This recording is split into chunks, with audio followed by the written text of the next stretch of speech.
A strong magnitude 5.5 earthquake hit 34 kilometers, 21 miles, away from Calama, region de Antofagasta, Chile, in the evening of Wednesday, July 23, 2025 at 8:46 p.m. local time, GMT-4.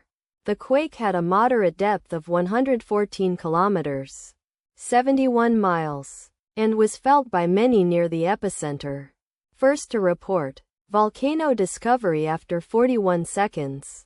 The earthquake occurred 29 weeks after a magnitude 6.1 earthquake had hit on Thursday, January 2, 2025, at 4:43 p.m. local time. America, Santiago GMT-4, in 65 kilometers, 40 miles, distance to the northwest. Data source from volcano discovery. Did you feel it?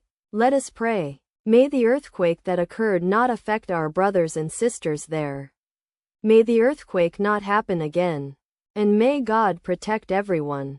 Amen.